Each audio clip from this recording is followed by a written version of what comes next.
Hi everybody, so I am back to do the cotton candy bath bombs with pink clouds.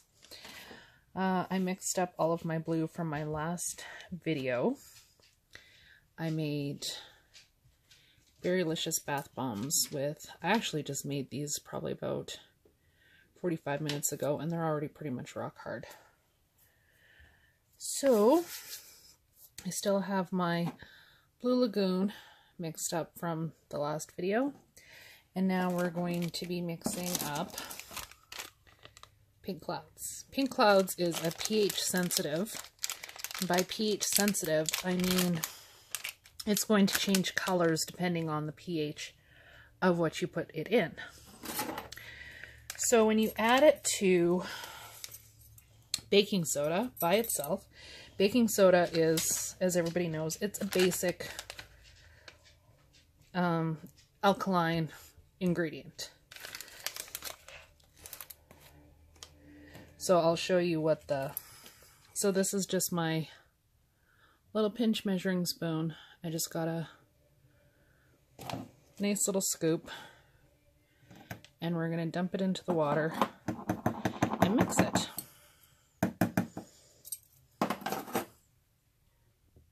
Okay, so into the water, and now we're going to mix until fully dissolved.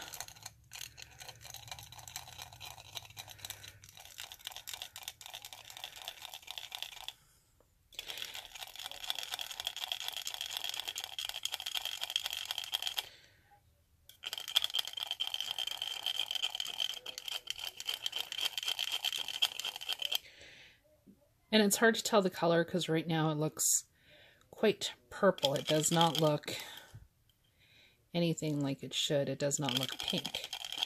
However, like I said, this is a pH sensitive dye. So, it should be good.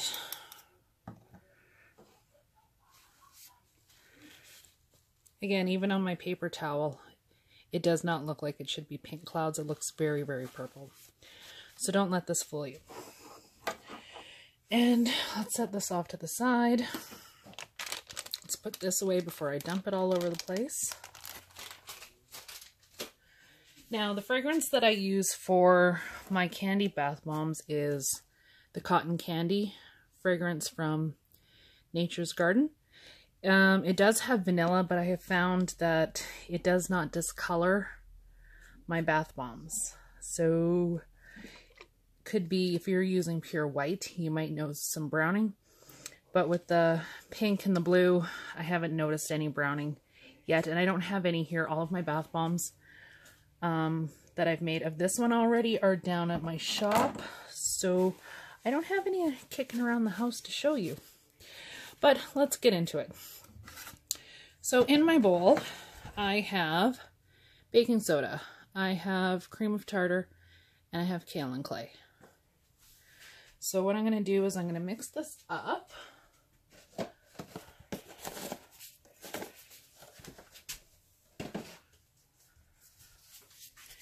I'm going to mix this a little bit.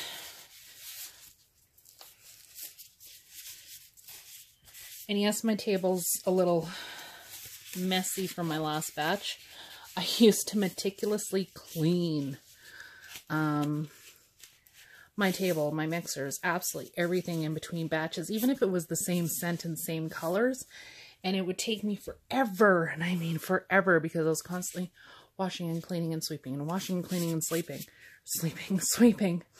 So now I just leave it until I'm all done. Clean everything once, and it saves me a lot of time. So, we are going to do blue first, pink first. We're going to do pink clouds first.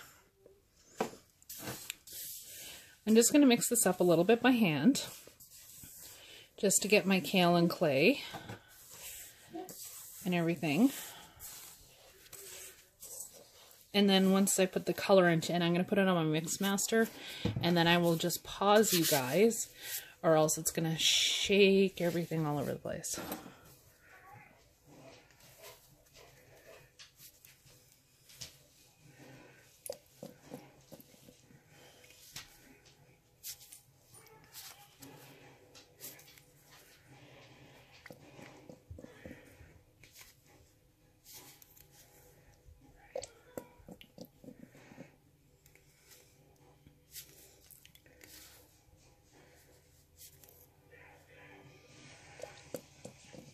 A little bit more for good measure.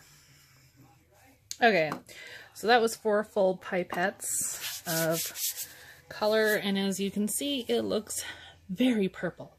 So I'm going to mix it up on the Mix Master, and then I will bring you back once it's all mixed and we can take a look. Okay, so here it is off the stand mixer, and as you can see, it looks pink, but it still looks purple. It's not that pow in your face intense pink that normally pink clouds will give you. So if you're ever blooming your baking soda by itself, if you were one of those people who like to do it in advance and then let it dry, don't let the color in the bowl fool you. It's going to get very bright very quickly. So what we're going to do is I am going to add my oil and my poly. This is the remaining that I had left over from my last batches. When I'm doing a whole bunch of batches, I like to measure as much as I possibly can all at one time in advance, and then I can just proceed through it and keep going. So we're just going to give this a quick zip. Make sure all the poly and the oil are mixed. We're going to measure this out.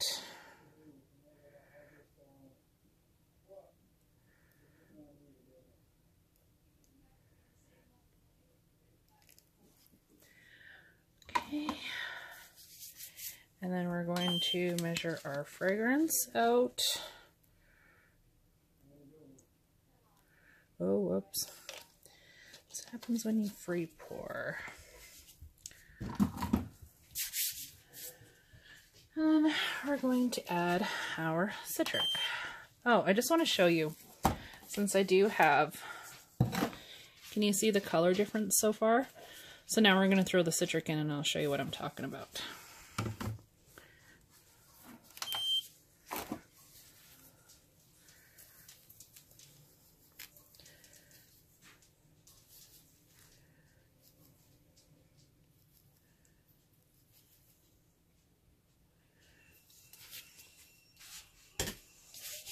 Okay, so now we're going to put this on the mix and KitchenAid, and I'll show you what it looks like.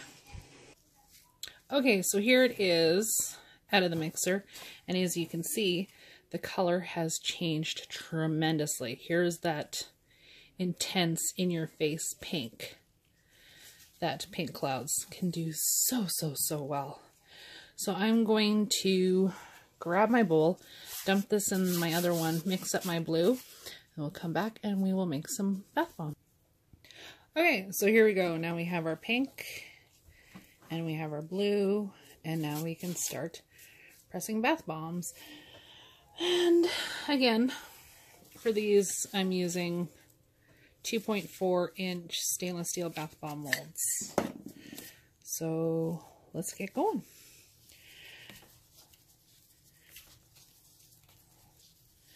So we're just going to go back and forth.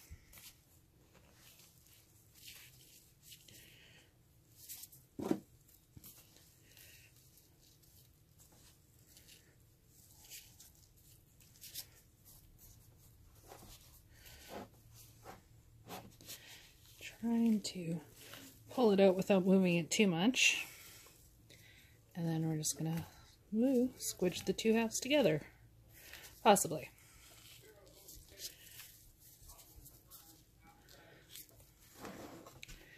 Let's see if we can move my scale a little bit. There we go.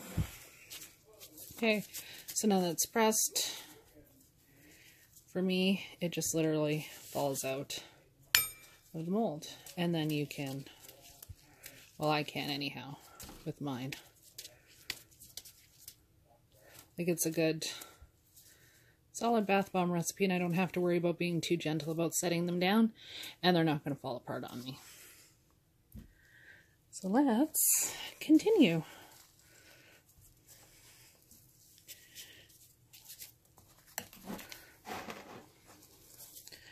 Hold on.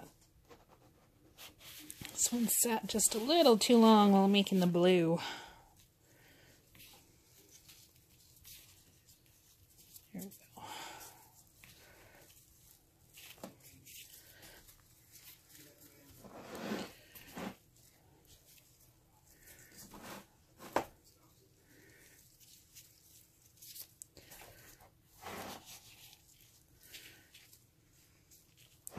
And it might look like I'm pressing really hard, but I'm not. If I was to tip this sideways, this whole top would just crumble and fall apart.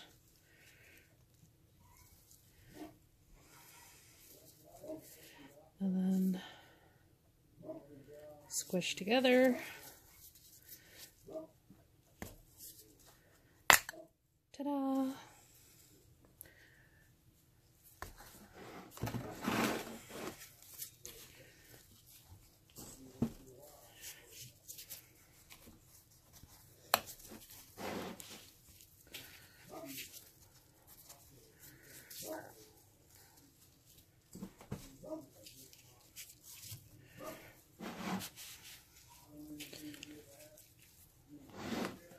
And my batch normally yields around 20 bath bombs.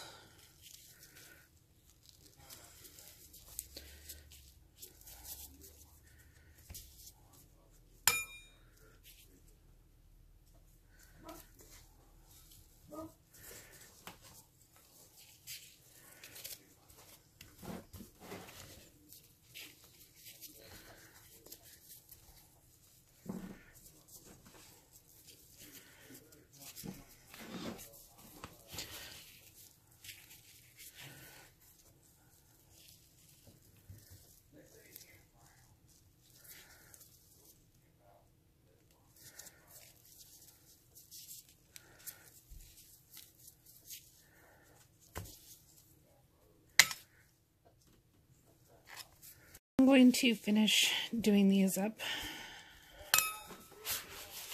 Stir these a little bit. And I can go through my whole entire batch without having to add any more liquid. So I never have to spritz. It's just a one and done thing for me. So yeah, if you guys have any questions, let me know. And we will talk to you soon.